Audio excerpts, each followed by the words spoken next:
Baik, selamat sore. Selamat berjumpa lagi dengan saya, Eko, di webinar yang rutin kita selenggarakan bersama tim market analis forexinet.com. Baik, kita akan mulai saja. Kita hanya punya waktu lebih kurang 1 jam ke depan. Berarti nanti kita akan selesai sekitar pukul 16 waktu Indonesia Barat. Nah, seperti biasa, saya mohon untuk tidak mengklik tombol speak ya, atau tombol mikrofon, karena nanti akan mengganggu jalannya webinar kita sore hari ini. Dan kalau ada yang ingin ditanyakan, silakan bertanya langsung melalui chat box saja, tinggal diketik pertanyaan Anda. Saya akan pantau terus dan nanti akan saya coba jawab sesegera mungkin. Baik, sore hari ini kita akan share ya, kita share sedikit tips trading mengenai cara memadukan Fibonacci retracement dengan stochastic dan CCI. Ini merupakan salah satu cara trading yang menurut hemat kami cukup sederhana, mudah dimengerti oleh siapapun, tetapi memang tetap harus memerlukan latihan-latihan agar tidak salah dalam menjalankan strategi ini. Baik, kita akan mulai saja.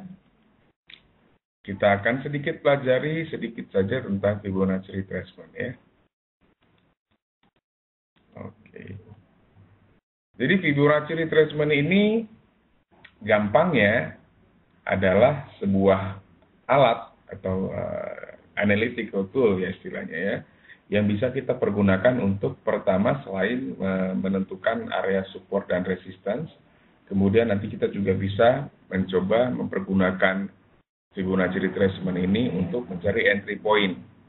Nah, tentu saja kalau kita bicara kaidah trading awal, kaidah trading yang pada umumnya dasarnya adalah kalau kita mau membuka posisi buy, maka memang seharusnya kita cari di area support. Sementara kalau kita mau membuka posisi buy di area support, kalau kita mau buka posisi sell, itu sebaiknya di area resistance. Nah, nanti Fibonacci retracement ini yang akan membantu kita menentukan di mana kira-kira area support dan area resistance yang bisa kita pergunakan untuk melakukan transaksi. Nah, caranya adalah dengan mempergunakan Fibonacci retracement, kita harus tentukan dulu dua titik yang tertinggi dan yang terendah yang bisa kita lihat kasat mata saja signifikan. Jadi dia jelas dia balik arahnya di mana, belok-beloknya di mana dia terlihat jelas. Ya. Nah, titik-titik itulah kemudian yang kita sebut sebagai swing. Ada yang namanya swing high dan ada yang namanya swing low. Kalau yang namanya swing high itu dia di atas, kalau swing low dia di bawah. Nah, bentuknya seperti ini, ya ini kita sederhanakan. Memang untuk Fibonacci retracement ini tidak akan saya jelaskan terlalu detail, karena kalau saya jelaskan dengan sangat detail, khawatirnya waktu kita kurang, ya, karena harus jelaskan satu persatu dari awal. Saya berasumsi Anda yang hadir di sini pada sore hari ini mengerti cara mempergunakan Fibonacci retracement. Ya. Kalau agak lupa-lupa sedikit, ini saya kasih sedikit preview ya. Reviewnya bagaimana cara menentukan swing high dan swing low. Nah, kayak Anda lihat sekarang, gambar yang Anda lihat sekarang itu adalah gambar pergerakan harga yang saya sederhanakan. Pada kenyataannya memang tidak akan semulus itu pergerakannya. Ini kan kalau Anda lihat naik, turun ya dalam garis yang cukup lurus ya. Pada kenyataannya prakteknya memang tidak akan seindah ini. Tidak akan seindah ini. Ada kalau Anda mempergunakan candlestick chart, ya mungkin ada belok-belok sedikit-sedikit ya, jadi nggak lurus, nggak rata. Ada sedikit gelombang-gelombang. Tapi yang intinya adalah Anda harus bisa menentukan di mana swing low dan swing high-nya. Cara menentukan swing low dan swing high-nya adalah Anda lihat di mana dia berbalik arah. Dan kalau dilihat dengan kasat mata itu akan harus terlihat. Yang Anda lihat sekarang adalah gambar ilustrasi di mana saya mencoba untuk mengilustrasikan penempatan Fibonacci retracement dengan menentukan titik swing high dan swing low dalam pergerakan up ya, atau naik uptrend akan seperti itu. Nah, kalau Anda lihat Fibonacci retracement dihubungkan dari swing low ke swing high. Ya, kalau Anda mau lihat bagaimana caranya, ya, ini caranya seperti ini. Misalkan Ini misalkan jangan yang ini kan, mana yang pergerakannya agak bagus ya, maybe enggak juga, not too good. Nah ini mungkin enggak juga, ini juga tidak terlalu. Nah misalkan seperti ini ya, di Australian dollar terhadap US dollar. Nah kalau Anda lihat dibandingkan dengan gambar yang ini kan berbeda ya. Kalau ini dia lurus sekali, lurus dan mulus. Dan kelokannya pun terlihat dengan jelas. Tapi kalau masuk ke chart yang seperti ini, ada kemungkinan Anda kesulitan dalam menentukan swingnya. Tapi kalau Anda perhatikan lagi dengan lebih seksama, Anda akan bisa melihat di mana harga berhenti dan berbalik arah. Itulah yang kita sebut sebagai swing. Nah, kalau Anda perhatikan di sini, ini harga berhenti dan balik arah, dari naik dia berhenti kemudian turun, di sini turun dia berhenti kemudian naik. Nah, inilah yang kita sebut sebagai swing. Ini kita bisa anggap swing high, ini kita bisa anggap swing low. Ya. Ini kita bisa anggap swing high, yang ini kita bisa anggap swing low. Nah, dengan demikian kalau kita tarik Fibonacci retracement, yang ini kan kebetulan pada saat up, kalau saat down dia seperti ini, ya. Kita tarik Fibonacci retracement-nya dari sini ke sini. Ya, swing high-nya di sini, swing low-nya di sini. Nah, itu terlihat. Kalau yang lain mungkin di mana ya? Misalkan seperti ini ya. Dari sini ke sini dia naik, anggaplah ini up ya. Nah, ini swing low-nya, ini swing high-nya, ini swing low-nya, ini swing high-nya. Seperti itu. Ya. Oke. Nah, setelah Anda tarik swing high dan swing low-nya, maka kemudian Anda akan bisa melihat area resistance dan support-nya. Pada dasarnya area support dan resistance adalah garis-garis yang disediakan oleh si Fibonacci retracement itu sendiri. Anda bisa lihat ada dari 0, 23,6, 38,2 sampai 100. Nah, garis-garis inilah yang disebut dengan retracement.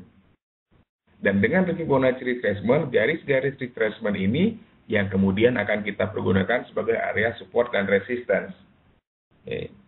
Nah, dalam trading menggunakan Fibonacci retracement, area yang bisa kita katakan area kunci adalah area di antara 38,2 sampai 61,8. Oke. Jadi, ingat area 38,2 sampai 61,8 itulah area kuncinya.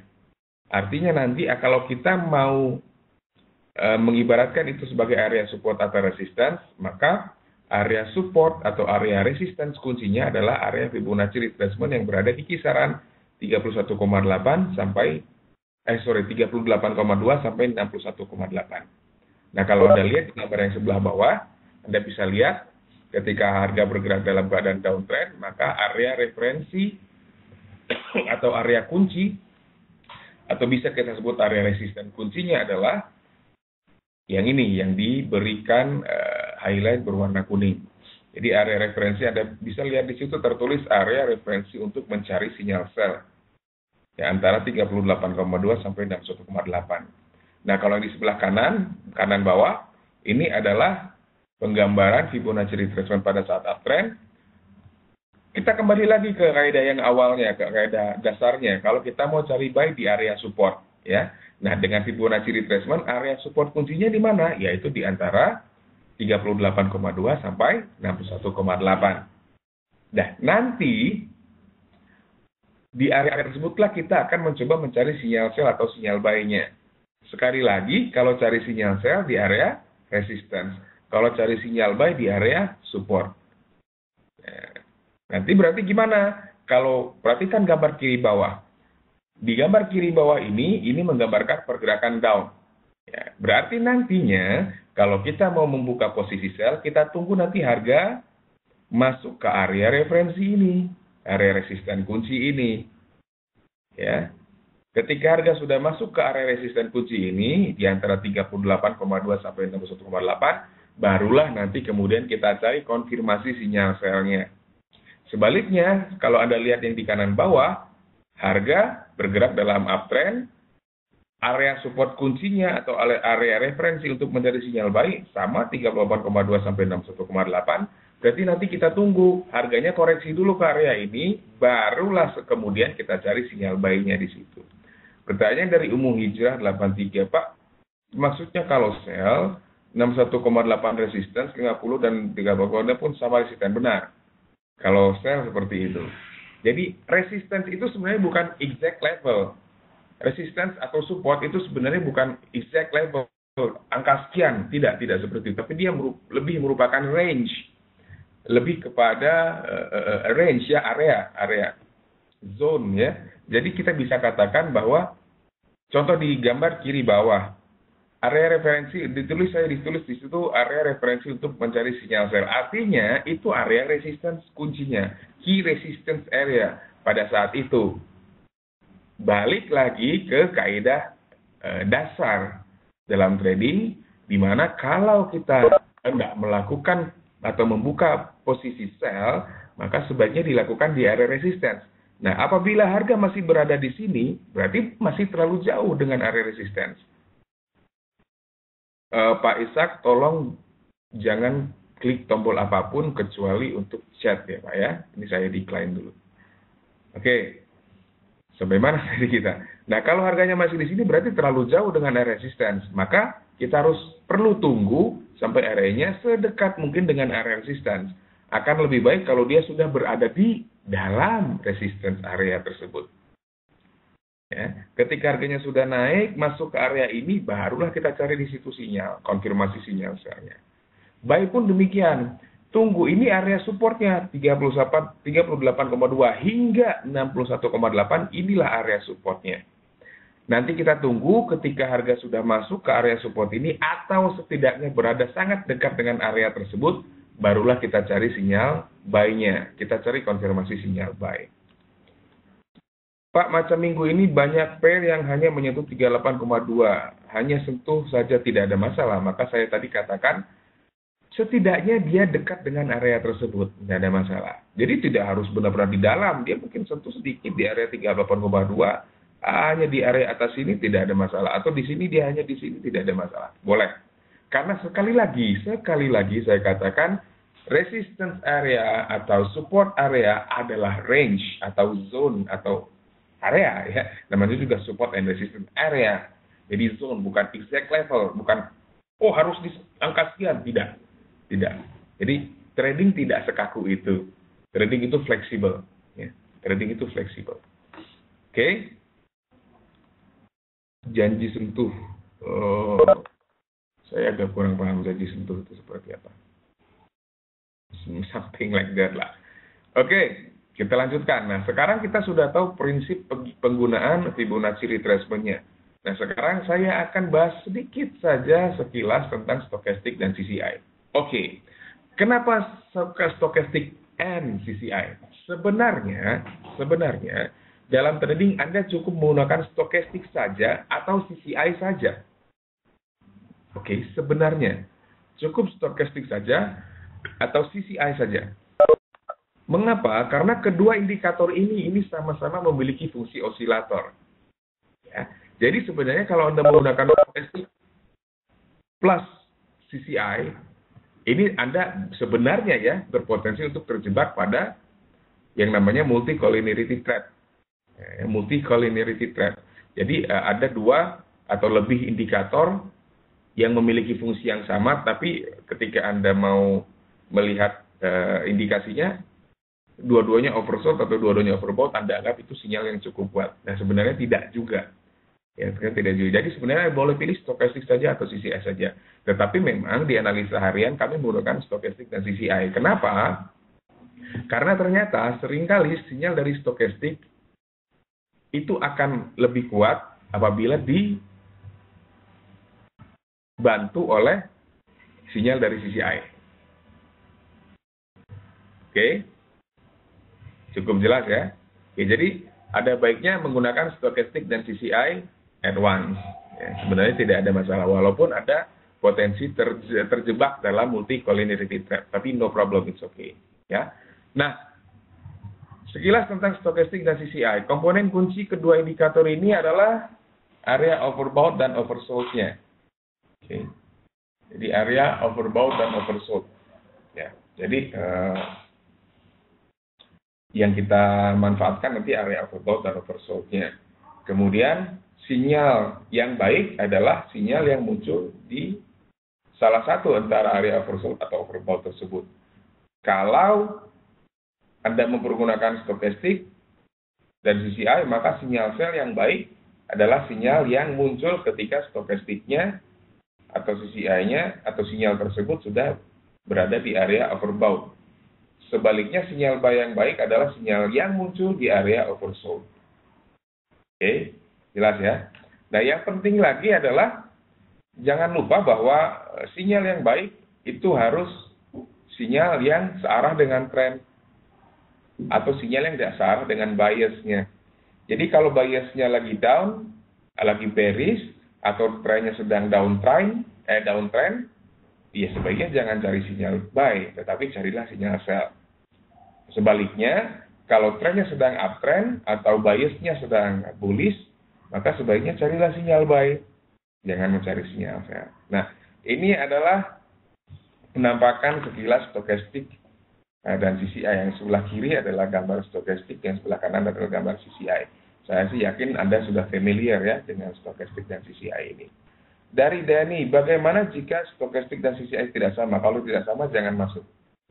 Ya, kalau tidak sama, jangan masuk. Dari Umum Hijrah 83. Pak, dalam minggu ini ada pair sudah overbought. Macam mana Pak? Tetapi Fibo area di atas 61,8 itu akan kita bahas sebentar lagi. Oke, akan kita bahas sebentar lagi. Oke. Nah, Anda ikuti. Nah, ini kebetulan kita akan bahas sebentar lagi. Nah, bagaimana konsepnya? Konsepnya adalah seperti yang saya katakan tadi, Fibonacci retracement itu kita pergunakan sebagai pedoman untuk mencari entry level dan exit level juga. Jadi entry dan exit kita sama-sama bisa pergunakan Fibonacci retracement. Sementara CCI di sini itu lebih difungsikan sebagai kekuatan biasnya. Kekuatan biasnya. Jadi kalau CCI-nya naik, bullish biasnya dianggap semakin kuat. Kalau CCI turun, bearish biasnya dianggap semakin kuat. Nah, sedangkan stokastik adalah untuk trigger.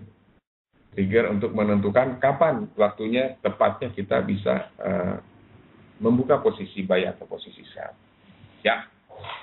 Nah, kita lihat sekarang. Nah, ini areanya seperti ini ya. Oke, no, bukan ini. No, like this.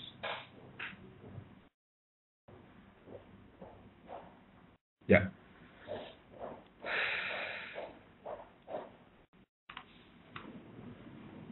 Sorry. Oke, no problem. Nah, sebenarnya tadi di awal sudah ada ya. Jadi ketika Anda sudah tarik Fibonacci retracement, ya sudah tarik Fibonacci retracement, kemudian Anda bisa tetapkan ya sebenarnya di sini dia ya. Salah. Oke, nah ini areanya dia di sini. Anda lihat area yang itu di sini. Area ini Anda lihat dia sedang dalam uptrend, oke. Kemudian Anda sudah tetapkan area supportnya adalah di sini yang highlight kuning ini ya, bukan yang merah muda, bukan yang pink, bukan, tapi yang kuning, itu gambarnya salah. Nah, areanya adalah di daerah ini. Nah, dengan demikian Anda tinggal tunggu harga terkoreksi ke area tersebut, lalu cari sinyal buy dari stokastik dan CCI. Oke, ketika sudah ada, baru Anda buka posisi buy-nya. Nah, demikian juga kalau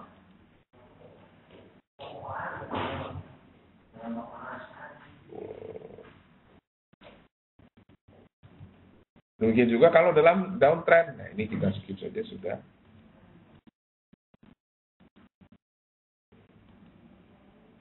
Oke, jadi rule-nya seperti ini.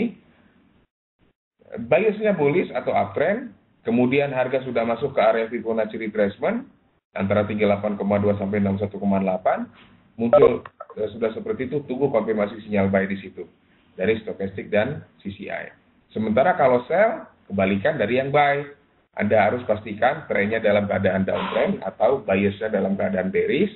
Kemudian tunggu pada saat harga masuk ke area resistance atau pullback seperti yang dilihat di gambar yang awal tadi antara 38,2 sampai 61,8, baru kemudian cari sinyal sell. Ya. sinyal sell-nya sebaiknya muncul dalam keadaan overbought. Jadi kalau kita praktekkan seperti ini, kita langsung masuk saja ke real chart ya. Nah, sekarang kita coba cari. Nah, seperti ini misalnya di US dollar terhadap Canadian dollar. Anda bisa lihat di chart hourly ya, 1 hour. Nah, ini kita buang dulu supaya tidak terlalu membingungkan. Nah, sudah ada stochastic, sudah ada CCI, kita sudah lihat trennya adalah up ya. Dengan demikian biasnya adalah bullish. Kita tinggal tarik. Ini sudah bisa ketemu nggak swing low sama swing high-nya? Sudah. Swing low-nya itu yang ini, swing high-nya itu yang ini. Oke. Nah, sekarang kita tarik dari swing low ke swing high. Sudah ketemu, area referensinya adalah di sini, 61,8 sampai 38,2. Sudah, kita tunggu saja di situ. Jadi nanti bagaimana plannya? Nah, ini ada yang menarik.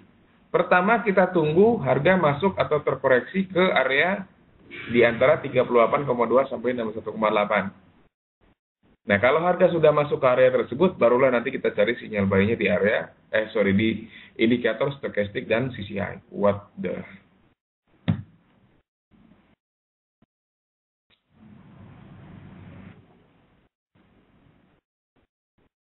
Apaan ini? Maaf ya. Ini sepertinya ada yang nggak sengaja ngeklik ini. Oke. Sebentar ya, sebentar.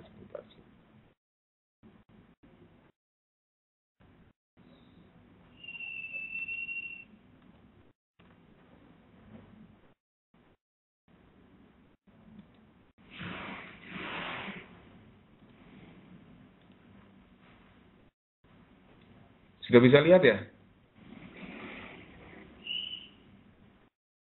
Sudah bisa lihat chat saya belum?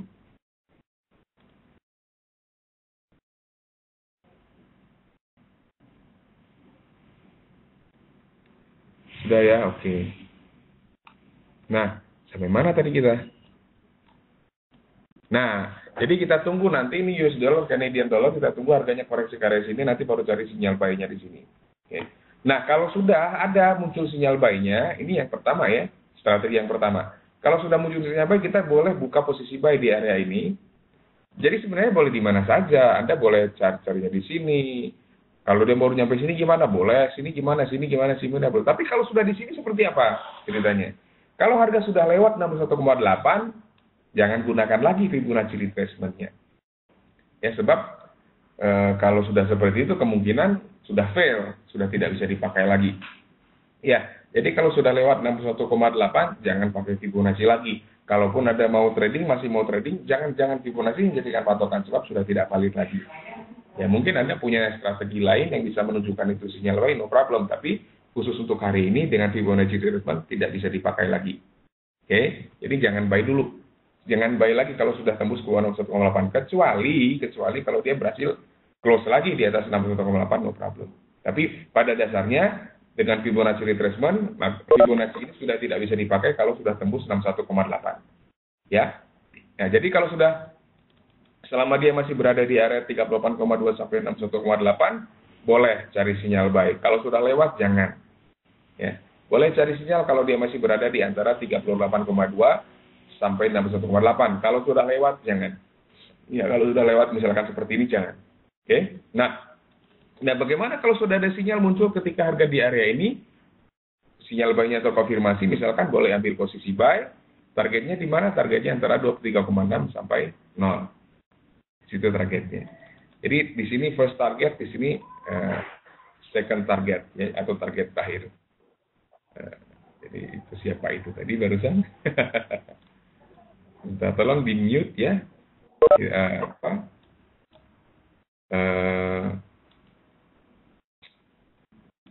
Mic-nya ya, mic-nya tolong di mute. Oke. Ya, jadi seperti itu. Nah,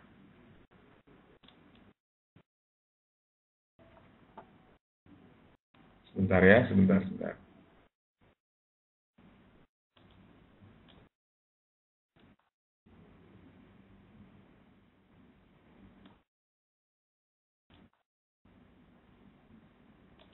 Oke, masih bisa dengar suara saya?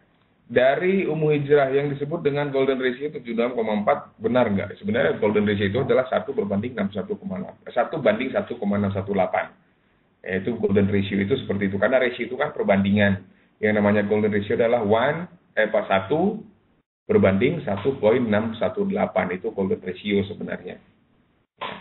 Ini bukan 76,4 golden ratio itu. Ini retracement saja sebenarnya.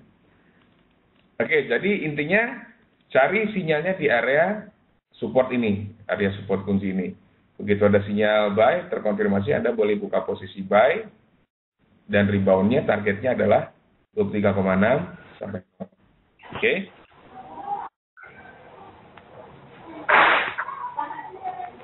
Terus apa ya? Tolong mikrofonnya di please. Oke.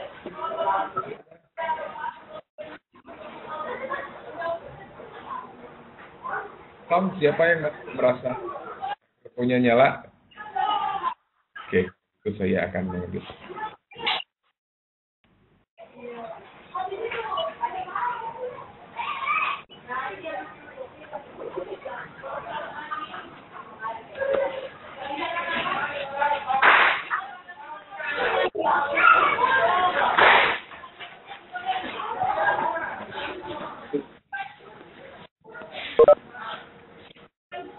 Lagi apa nih? Oh, Pak Sunaryadi, tolong jangan mengaktifkan mikrofonnya ya, Pak Sunaryadi. Sebab cukup cukup ramai kayaknya di belakang Pak Sunaryadi ini. Oke ya, kita lanjutkan ya. Sip. Oke, kita lanjutkan. Nah, bagaimana seandainya tidak terjadi koreksi? Oke. Pada yang tadi kita pelajari adalah kita tunggu koreksi. Kalau saya pribadi lebih nyaman dengan strategi seperti itu. Tetapi bagaimana seandainya tidak terjadi koreksi, instead dia break ke atas resisten ini? Ya, berarti ada dua pilihan. Anda nggak trade hari itu, atau Anda mencoba untuk menggunakan strategi breakout. Ya, jadi kalau tembus resisten Anda bisa buy. Misalkan seperti itu. Tapi kalau saya pribadi tidak menggunakan strategi itu. Bukan berarti salah, tidak, tetapi not my style, itu aja. Ya. Nah, kenapa saya mengatakan sebaiknya tunggu koreksi? Karena ya pada dasarnya kalau kita trading kan pengen harga yang paling bagus. Ya kan? Pengen harga terbaik. Kalau mau buy atau mau beli, pengennya harganya semurah mungkin. Nah, pertanyaannya harga yang semurah mungkin itu di mana? Ya, semurah-murahnya pas rendah mungkin, ya enggak, harus ada patokannya. Nah, patokannya adalah area Fibonacci 38,2 sampai 61,8, itu yang paling realistis. Nah, ini tadi up. Kalau yang down seperti apa? Kita cari yang down ya. Yang down, wah ini sudah terjadi ya. Kebetulan sekali itu terjadi. Dan swing high-nya yang ini, swing low-nya yang ini, area referensinya yang ini ya. Abaikan dulu moving average-nya. Karena hari ini kita tidak sedang membicarakan moving average. Ini tadi pagi ya. Ya, tadi pagi ini swing high-nya di sini, swing low-nya di sini.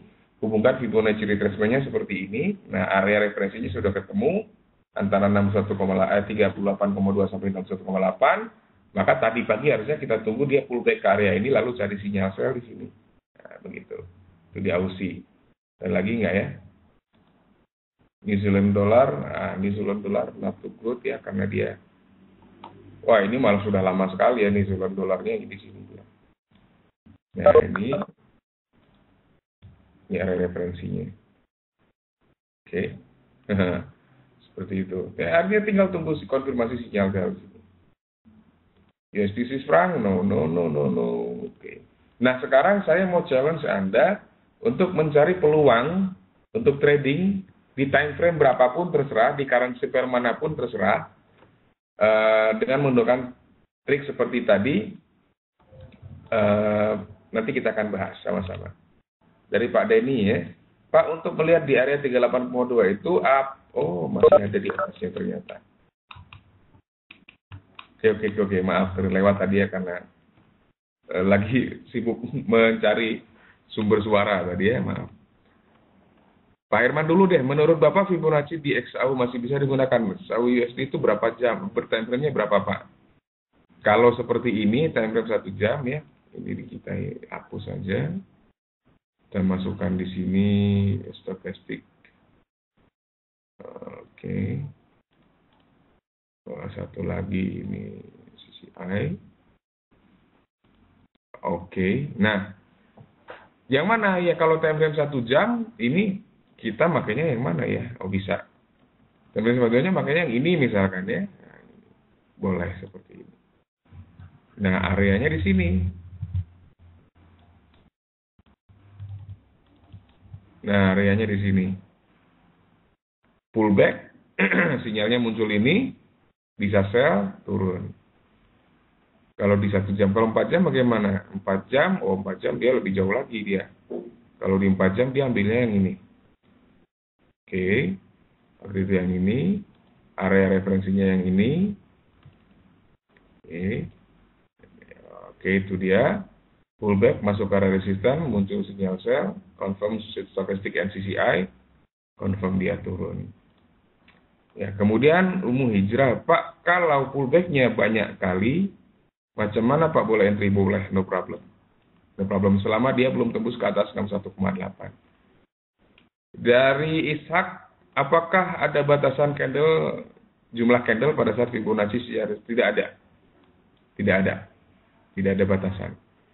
Dari Dani lagi, Pak, untuk melihat di area 38,2 itu apakah boleh jika ada candle hanya break saja, namun tidak breakout, dan memang ada sinyal untuk entry posisi? Mungkin masuknya yang seperti ini ya, yang masuknya boleh, nggak ada masalah. Yang penting nggak lewat ke atas 61,8. Kalaupun lewat, kalau hanya false break aja kayak ini ya, bukan ini ya. Nah ini kan dia lewat sedikit ya, Aussie. Hanya false break nggak ada masalah. Yang penting closingnya harus tetap di bawah 61,8. Ya, jadi kalau 38,2 masih di sini misalkan seperti apa ya, yang mana tadi ya? Nggak ada ya. Nggak ada ya. Nggak ada masalah Pak Dani ya. Kemudian H1 oke sudah tadi, H1 yang sudah tapi sudah lewat ya Pak. Artinya kalau sell sekarang ya udah nggak bagus karena sudah terlalu rendah harganya. Kalau di H1. Dari Herman, ambil puncak yang kecil itu bisa tidak? Puncak yang mana ya Pak? Di H1 puncak yang kecil yang ini nggak bisa. Kalau yang ini yang dimaksud nggak bisa. Kenapa? Karena di sini belum signifikan dia yang namanya, kan saya tadi katakan swing high dan swing low-nya harus signifikan. Nah, kalau dia terjadi di antara ini kayak ini misalkan, ini kan swing high. Tapi dia nggak signifikan, masih ada swing yang lebih tinggi dan swing low yang baru belum ada. Jadi swing high dan swing low-nya, kalau dia downtrend, pastikan swing low-nya lebih rendah daripada swing low sebelumnya. Swing high harus lebih rendah daripada swing yang sebelumnya. Ini kan swing high. Ini swing high. Kalau ini boleh nanti diambil swing high-nya di sini, tapi swing low yang ini harus lebih rendah daripada yang ini. Ya, kalau nggak seperti itu nggak boleh. Misalnya mana lagi? Misal tadi yang di mana ya? Aussie tadi ya. Nah, Aussie. Kalau saya mau ambil swing high yang ini swing high, belum boleh karena swing low-nya ini masih belum tembus yang ini. Ya memang dia sedikit lebih rendah, tapi breakout-nya nggak valid. Jadi belum boleh. Swing high ini belum boleh saya ambil. Itu Pak Herman ya. Pak, macam di Aussie ada double bottom H1 macam mana? Aussie double bottom H1. This one. Dia belum jadi double bottom. Yang namanya double bottom adalah ketika sudah ada swing ke atas, sudah ada rebound. Ya. Jadi kalau dia baru di sini kita belum bisa anggap itu double bottom. Even potensial double bottom pun belum. Karena yang namanya potensial double bottom dia harus ada rebound sedikit saja. Jadi sudah harus ada bentuk seperti ini. Kalau baru seperti ini hanya berasumsi akan double bottom pun belum boleh. Belum boleh. Jadi kalau kita anggap ini sebagai double bottom itu gambling sebenarnya. Nggak boleh kalau seperti itu. Karena belum ada konfirmasinya. Jadi kalau double bottom dia sudah naik rebound sedikit, itu baru kita bisa katakan, kita bisa posisi ada potensi double bottom. Ada potensi. Yang ketika sudah terkonfirmasi double bottom, kalau dia sudah tembus ke atas base. Itu baru confirm double bottom. Ya, tapi seperti ini belum. Kenapa belum ya? Ya karena memang belum. Oke, belum ada reboundnya. Oke, dari Pak Denny oke, dari Pak Herman jam 17 server tanggal 20 swing low, jam 16 swing high 21. Oh, jam 17 server swing low 17. Tanggal 20. Tanggal 20 itu di sini. Tanggal 20 itu di sini swing low-nya. Oh, ini. 16 tanggal 1. Oh, ini. Oh, gini ya maksudnya ya. Hmm, enggak. No, karena biasnya kalau kita lihat ini masih down, Pak. Masih downtrend, ya. Puncak makin rendah, lembah makin rendah, ini masih downtrend. Tapi boleh-boleh saja kalau Bapak mau lawan trennya. Kalau Bapak mau lawan trennya, boleh-boleh saja seperti ini. Ya, boleh-boleh saja, tapi not wise. Kalaupun ini Bapak lakukan, udah nggak bisa dipakai, karena harganya sudah break ke bawah 61,8. Kan areanya kan di sini. Break ke bawah 61,8 sudah tidak bagus. Itu Pak Herman. Oke, ada lagi yang mau dicari? Silakan. Bagus sekali kalau banyak masukan-masukan. Nggak apa-apa ya kalau nggak harus akurat. Kita namanya juga belajar ya. Ya nggak harus akurat. Nggak usah malu. Nggak usah ragu. Ya siapa tahu di time frame berapapun silakan. 4 jam atau daily maybe atau 15 menit misalkan ya. 15 menit euro yen misalnya ya. Swing low-nya di mana? Swing low-nya ini asik nih. Anda bisa ambil swing low di sini dan swing di sini boleh. Atau Anda ambil swing low yang ini juga boleh. Asik ya. Nah yang beda ya, kenapa bisa begitu ya? Karena memang dia swing. Nanti yang membedakan apa? Yang membedakan yang pertama adalah area referensinya dan kemudian target dan stop loss juga akan berbeda. USD Yen ya. USD Yen di mana? Swing high-nya yang di mana? Swing low-nya yang di mana? Bu Umu Hijrah. USD Yen dari Pak Ishak tanggal 21 kemarin untuk K1. Untuk K1 tanggal 21 itu yang berarti yang ini. Swing high-nya di mana? Swing low-nya di mana, Pak? Coba, Pak. Di mana, Pak? Swing low-nya, Pak?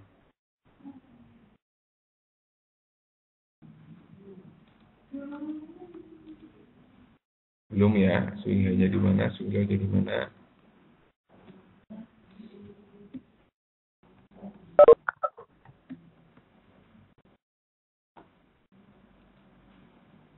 Belum? Yang mana, Pak?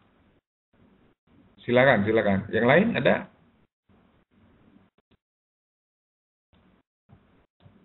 Oke. H4. Oke. H4 Umu Hijrah. Yang mana swing high, yang mana swing low, Bu? Swing high-nya sebelah mana, swing low-nya sebelah mana?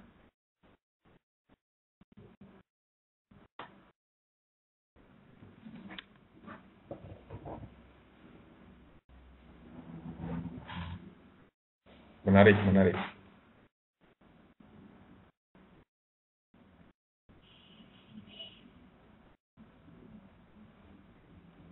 Sebelah mana, Bu?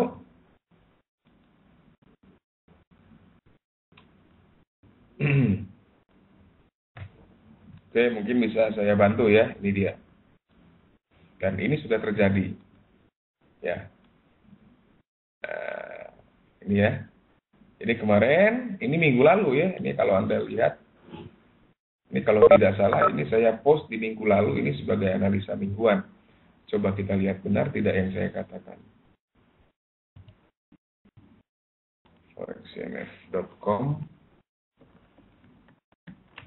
Kalau tidak salah itu yang saya post untuk analisa mingguan di pekan lalu.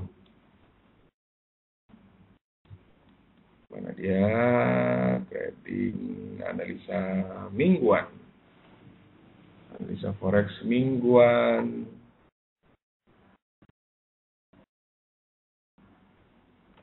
Tanggal 12 sampai 16 Desember berarti ya. Come on. Nah, tidak. Oh, ini di minggu lalu. Ini. 12 sampai 16 Desember 2016. USD JPY.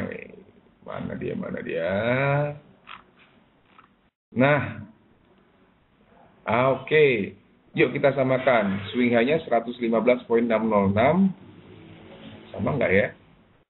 Oh bukan, oh udah terbang deh, udah terbang. 115.606, bukan. Oh berarti di sini. Oh berarti ini minggu ini. Maaf, saya salah. Bukan yang minggu lalu. Saya postnya minggu ini. Saya salah. Yang ini 19 sampai 23. Ada yang perhatiin nggak? Ya kita lihat dulu. 19 sampai 23 Desember. Berarti saya posting hari Senin kemarin. USD Japanese Yen. USD Japanese Yen. This is it. Oke. Nah, swing high 118.653 sama swing low-nya 114.723. Benarkah tidak? Oh, 727. Oke lah, beda dikit, nggak apa-apa lah. Oke, nggak apa-apa. Oke, waktu itu saya katakan areanya di 117.152, 153 di sini, no problem. Sampai 116.224, 116.224, kalau terkoreksi ke area tersebut, cari sinyal buy. Hari Senin kemarin ini saya tulis, ternyata ketika harga sudah terkoreksi, di sini muncul sinyal buy-nya, stochastic CI, targetnya adalah 117.728, waktu itu saya katakan sampai 118.653. Ini dia. Pekan ini Anda bisa menunggu konfirmasi sinyal buy di chart H4 jika terjadi koreksi ke area support tersebut di atas, which is this area, dengan potensi rebound di kisaran 117.76 sampai 118.63. Masih sudah tercapai di target pertama. Nah pertanyaannya bagaimana ini Umi Jera tadi ya? Kalau dia masuk lagi ke sini seperti apa? Dia koreksi masuk lagi, nah seperti ini mungkin ya pertanyaan tadi. Bagaimana caranya? Boleh-boleh saja diambil, tapi pastikan dua-duanya ada sinyal stochastic NCCI-nya. Nah, Baida lagi di sini, targetnya ke sini lagi. Dan kebetulan nyampe lagi dia walaupun itu. Dari Umu Hijrah tadi, USD JPY area buy, tetapi trendline tembus macam mana Pak? Nah, 4. Mana trend lainnya? Trend lainnya tadi mana? Ini belum tembus. Yang mana? Yang belum tembus. Oh, yang ini pun belum tembus. Nah, belum ada trend lain tembus. Seandainya tembus, bagaimana? Kalau seandainya trend lain tembus, saya tetap berpatokan pada area Fibonacci-nya. Ya, jadi, katakanlah, oh ini trend lain tembus, first warning. 61,8-nya juga tembus, second warning. Itu final warning berarti. Sudah cut. Gitu. Ya. Jadi, as long as harga tidak berhasil tembus 61,8, masih bisa dipertahankan posisinya. Ya, biasanya masih bertahan. Oke, ada lagi? Gimana lagi kira-kira ada? Coba kita cari oil kan cukup menarik ya. Beberapa waktu terakhir ini sangat volatile. Oke ya, dia tertekan hari ini ya. Coba kita lihat 1 jam, no, not good. Ini lihat chart daily ini, bagus sekali, menarik sekali nih. Oil di chart daily ya. Nah kalau sudah seperti ini, Bapak Ibu tolong saya bantu kira-kira swing high-nya dan swing low-nya berada di area level berapa. Anda buka chart oil dengan platform Forex CMF Trader, bantu saya untuk menentukan di mana swing high dan swing low yang baik. Okay. Menurut Anda, di mana? Oil, chart daily. Ya kan oil kan lagi hangat ya, isu oil ini sangat lagi up and down. Up and down-nya juga luar biasa.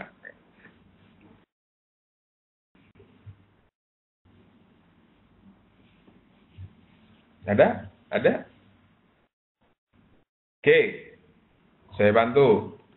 Untuk oil Anda bisa tarik swing low dari sini dan ke swing high ke sini.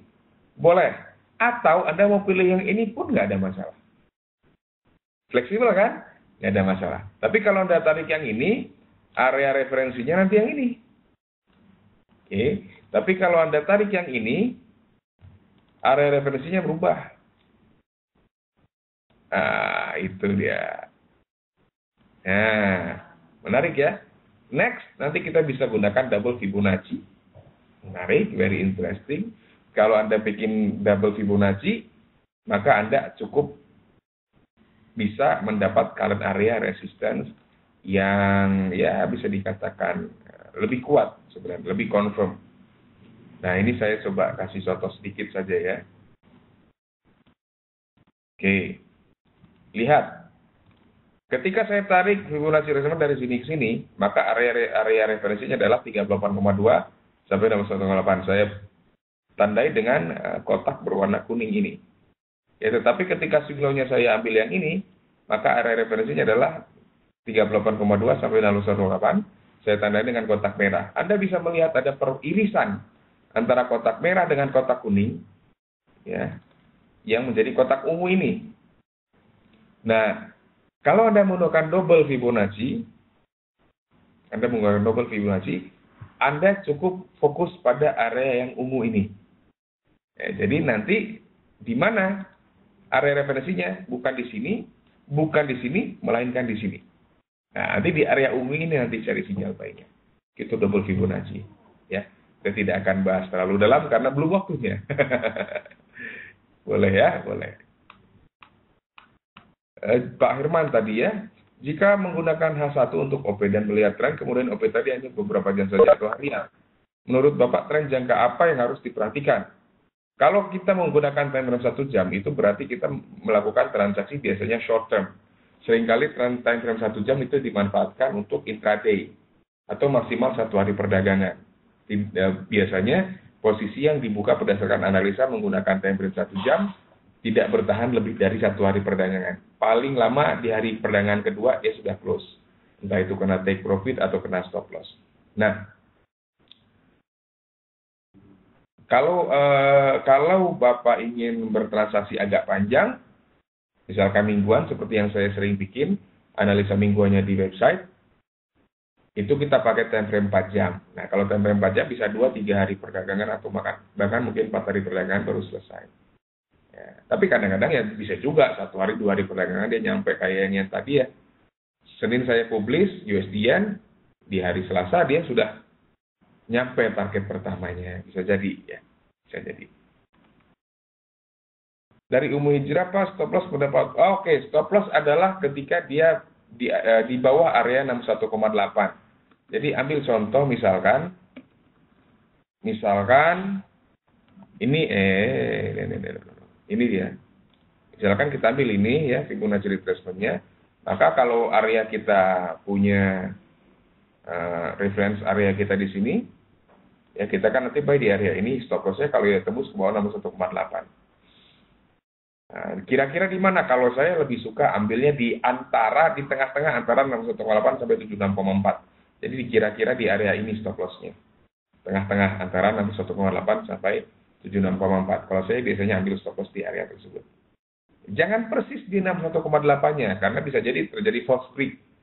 Ya, jangan persis di situ. Kasih sedikit spare supaya gampang cari antara 61,8 sampai 76,4. Di situ stop loss-nya. Pak, kalau entry Fibo tetapi garis EMA sudah cross macam mana, Pak? Nah, oke. Sebenarnya kita tidak mau bahas MA ya hari ini ya. Tapi kalau Anda menggabungkan antara MA dengan Fibonacci retracement, maka entry signal bukanlah moving average cross lagi. Bukan. Jadi kalau Anda menggabungkan moving average dengan Fibonacci retracement, maka moving average itu hanya dipakai sebagai second opinion atas bias yang terjadi di hari itu. Saya ambil contoh. Kalau Anda lihat USD Swiss franc hari ini, biasnya apa? Apakah dia bearish ataukah bullish? Hari ini ya, kita nggak lihat ke belakang-belakang seperti ini. Hari ini saja. Anda mau ambil yang bullish atau ambil yang bearish? Ingat, moving average pada dasarnya, kalau harga di bawah moving average itu apa? Kalau harga di atas moving average itu bagaimana?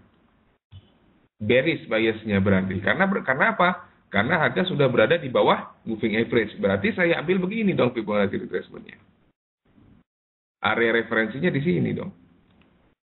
Nah, sinyal sell-nya ini muncul sinyal sell. Ya, jadi ketika Anda menggabungkan antara moving average dengan Fibonacci, jangan pergunakan moving average sebagai entry signal, tapi gunakan dia sebagai second opinion untuk menentukan bias hari itu atau bias saat itu apa. Contoh lagi kita ambil di 4 jam misalkan ya. Nih, wah ini mah jelas sekali. Ini juga sangat jelas. Gold. Masih sangat jelas.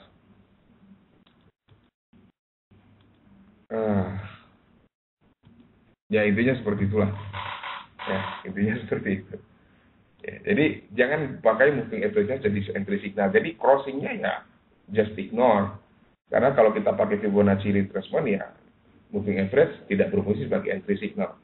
Tetapi berfungsi sebagai second opinion, sekali lagi ya, second opinion untuk menentukan bias hari itu. Karena seringkali kita bingung, ini uptrend atau downtrend ya hari ini ya. Biasnya bullish atau bearish ya, apakah itu moving average? Kalau dia majority di atas moving average, itu biasnya bullish. Kalau majority di bawah moving average, biasnya bearish, itu aja. Oke. Tapi bagaimana kalau moving average-nya flat? Kalau flat, sideways. No trade dengan moving average atau Fibonacci retracement. Oke. Yang gimana? Yang USD/JPY yang 4 jam ya? Ini dia, ini trend line-nya. Ingat ketika yang namanya trend line adalah ketika kita menghubungkan puncak dengan puncak atau lembah dengan lembah. Peak to peak or trough to trough. Itu kunci membuat trend line. Kalau gini kita bisa melihat secara kasat mata trend line di chart H4 adalah uptrend. Sorry, bukan trend line. Trend di chart H4 adalah uptrend. Kita bisa lihat ya. Supaya tidak terlalu membingungkan, saya akan hapus ini dan ini. Oke. Trendnya uptrend. Why? Karena trough atau lembah makin tinggi, peak atau puncak makin tinggi. Dua puncak makin tinggi, dua lembah makin tinggi, itu uptrend. Nah, bagaimana cara membuat trend line-nya? Trend line-nya adalah menghubungkan lembah ke lembah, minimal 2 lembah. Yang terlihat saja ini lembah pertama, ini lembah kedua. Itu trend line-nya. Makanya saya tadi mati trend yang mana yang tembus ya, ini nggak ada yang tembus trendnya. Maka saya zoom out tadi. Mana? Oh, kalau kita ambil dari sini pun, ini lembah pertama, ini lembah kedua misalkan, atau ini lembah keduanya, masih belum tembus. Ya. Bahkan terjadi accelerating trend line, which means uptrend-nya kemungkinan akan berlanjut. Kemungkinan ya, tidak tahu kita persisnya seperti apa. Nah, seperti itu. Untuk entry ya udah entry pakai saja ini Fibonacci retracement-nya. Entry saja Fibonacci retracement-nya tuh. Entry saja di sini. Nah, di area ini ya udah lewat ya. Sudah terjadi. Peluangnya sudah terlewat 2 kali malah. Nah, pertanyaannya kan bagaimana kalau ini tembus trend line-nya? Ya nggak apa-apa. Selama dia masih belum tembus ke bawah 61,8, biasnya masih tetap bullish. Itu. Ya. Jadi walaupun dia tembus trend line, bias masih tetap bullish selama 61,8 belum tembus. Jadi bagaimana kalau misalkan saya buy di sini nih misalkan ya. Saya sudah buy di sini atau di sinilah misalkan ya. Saya sudah buy di sini, ternyata trend line tembus. Kayak kalau di sini jelas trend line tembus, dia juga tembus ke bawah 61,8. Tapi bagaimana kalau saya buy-nya di sini? Ya, buy-nya di sini. Kemudian dia tembus ke bawah trend line tersebut. Maka penembusan trend line yang ini saya anggap sebagai first warning bahwa kemungkinan harga akan reverse atau berbalik arah. First warning baru. Ya kalau istilah Gunung Merapi itu siaga 1 gitu ya. Tapi apakah saya akan close posisi saya? Belum. Saya tidak akan close posisi buy ini selama dia belum tembus ke bawah 61,8. Jadi final warningnya adalah ketika dia tembus ke bawah 61,8, di situ saya akan close posisinya atau cut loss. Nah, gitu ceritanya. Oke. Nah, masih ada 4 menit lagi sebelum kita tutup pertemuan kita sore ini. Silakan, mungkin masih ada sedikit pertanyaan. Ada major, ada minor trend line. No, kalau ini ya benar ada major, ada minor trend line, tapi jangan salah arti, jangan salah mengartikan, karena yang saya biasanya kalau orang bicara major, minor itu kan arah ya. Sebenarnya yang ini bukan minor dia. Jadi kalau kita bicara trend ada 3. Long term trend, medium term trend atau mid term trend, dan near term trend atau short term trend. Kalau saat ini ya ini yang disebut sebagai ini major trend line betul, ini minor ya boleh kita akan sebenarnya, tapi kalau di istilah technical analysis yang seperti ini, yang kedua ini namanya accelerating trend line. Jadi yang namanya accelerating trend line itu adalah trend yang lebih kecil daripada major trendnya, ini kan majornya ini, tetapi dia searah. ya sama-sama naik. Nah, sebab yang ini juga kalau kita mau lihat tren, nah ini juga tren. Yang mana ya? Ini juga tren, minor. Ini juga tren. Nah ini juga tren, minor down dia. Ya, ini juga tren. Nah, tapi dia down, minor juga. Ya, jadi jangan salah mengartikan bahwa minor itu pasti melawan major, tidak. Belum tentu. Kalau kasus seperti ini, minornya justru searah dengan tren. Itu yang disebut sebagai accelerating trend line. Pak Irman, ketika harga menembus 61,8, apakah harus menunggu candlelight tutup dulu maksudnya untuk exit? Sebenarnya ya, tetapi mayoritas kejadian, ya, ketika kita bicara mayoritas tidak 100%. 70% lah katakan, 60-70% kejadiannya, ketika dia sudah tembus 61,8, maka biasanya akan terjadi reversal atau pembalikan arah. Biasanya ya. Peluangnya 60-70% dia akan balik arah. Nah, dengan demikian, kalau kita harus menunggu sampai dia close candlestick-nya, kita nggak akan bisa tahu close-nya di mana. Mungkin bisa close di sini, mungkin bisa close di sini, atau mungkin bisa close di sini. Artinya, kalau kita tidak batasi dengan stop loss di sini misalkan, maka kita akan mengekspos modal kita ke risiko yang tidak terhingga. Unknown. Nggak tahu kita sampai di mana. Jadi sebaiknya kalau menurut saya, untuk kasus Fibonacci retracement tidak perlu tunggu close candlestick-nya, pasang saja stop loss-nya di area tersebut. Kalau saya, tapi kalau Anda berpendapat saya harus tunggu close dulu, ya nggak apa-apa sih. Cuman saya kasih peringatan saja, kita nggak pernah bisa tahu close-nya di mana. Nah, bisa jadi closing-nya sangat jauh ya, misalkan kayak yang waktu terjadi keputusan suku bunga, Fed naikin suku bunga, seperti yang terjadi di pound sterling waktu itu. Nah ini misalkan ya, nah seperti ini misalkan, anggaplah waktu itu kita ambil Fibonacci retracement-nya yang ini, oke. Misal nih ya, area referensinya yang ini nih. Nah, nunggu closing dulu, ya kan? Ya, closingnya ternyata di sini ya, padahal kita sudah bisa cut di sini. Nah itu, tapi itu pilihan. Anda bisa pilih yang manapun. Tidak ada yang salah. Anda tunggu close dulu, baru close posisinya, atau Anda langsung pasang stop loss, nggak ada masalah. Itu berlaku untuk exit saja. Kalau untuk entry, sebaiknya tunggu close. Ya, kalau untuk entry, sebaiknya tunggu close. Nah, kalau saya itu saran saja. Tapi kembali lagi itu pilihan. Masing-masing orang punya gaya trading berbeda-beda, punya style yang berbeda-beda. Demikian Pak Herman, oke? Pukul 16 waktu Indonesia Barat tepat, sudah pukul 4 sore. Sayang sekali kita harus mengakhiri pertemuan kita sore ini. Mudah-mudahan apa yang sudah kita perbincangkan sore ini bisa berguna, bisa memperluas wawasan ya, menambah khasanah trading kita. Dan saya hanya berpesan satu hal, apapun strategi yang Anda gunakan, sehebat apapun metode yang Anda pergunakan, jangan pernah lupakan untuk membatasi resiko dan mengelola modal Anda. So you better put stop loss, dan Anda juga sebaiknya benar-benar memanage seberapa besar jumlah posisi yang boleh Anda buka. Jadi atur modal, atur resiko. Oke, terima kasih partisipasinya. Mohon maaf apabila banyak kekurangan. Sampai berjumpa lagi dengan saya Eko Trijuni di kesempatan yang mudah-mudahan bisa lebih membahagiakan ya, lebih bagus, lebih hebat, lebih luar biasa. Selamat sore dan sampai jumpa.